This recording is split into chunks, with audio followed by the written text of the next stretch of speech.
Welcome to ROG real estate. நாம் இந்த வீடியோவில் பார்க்க போகிற வீடு அமைந்திருக்கிற இடம் கோயம்புத்தூர் மாவட்டம் கோயம்புத்தூர் ரொம்ப பிரசித்தி பெற்ற Ramakrishna hospital and group of college அதுக்கு மிக அருகில் இருக்கக்கூடிய 30 அடி ரோட்டு மேலே தான் நம்ம பார்க்க போகிற வீடு அமைந்திருக்குது. மொத்தம் 10 சென்ட் இடம், 44 அடி முகப்பு, 99 அடி நீளம், 6 வீடுகள் இருக்குது.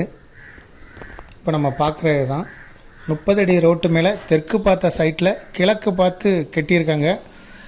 6 வீடுகள் இருக்குது. வாடகை வருமானமே 60,000 ரூபா வரும். 10 சென்ட் இடம். எப்போதுமே பஸ் வசதி உள்ள இடத்துல தான் நம்ம பார்க்கக்கூடிய வீடு அமைந்திருக்கு. இதுக்கு ஓனர் சொல்லும் விலை 4 கோடி ரூபா மொத்தமாக சொல்லப்படுது. மிக அருகில் இருக்கக்கூடியது Ramakrishna hospital and group of college. இதை விருப்பப்படுறவங்க டிஸ்கிரிப்ஷனில் இருக்கக்கூடிய வாட்ஸ்அப் நம்பருக்கு இந்த வீடியோவை ஃபார்வர்ட் பண்ணி எங்களை தொடர்பு கொள்ளுங்கள். மேலும் இதுபோல் உங்களுடைய ப்ராப்பர்ட்டியும் சேல் பண்ணணும், லீஸு கொடுக்கணும்னா ஆர்ஓஜி ரியல் எஸ்டேட்டை தொடர்பு கொள்ளுங்கள். மீடியேட்டரே இல்லாமல் சேல் பண்ணனா விளம்பர உதவிகளுக்கு கூட எங்களை தொடர்பு கொள்ளலாம். முதல் முறையாக தொடர்பு கொள்கிறவங்க டிஸ்கிரிப்ஷனில் இருக்கக்கூடிய வாட்ஸ்அப் நம்பர் மூலம் தொடர்பு கொள்ளுங்கள். தேங்க்யூ ஃபார் வாட்சிங்.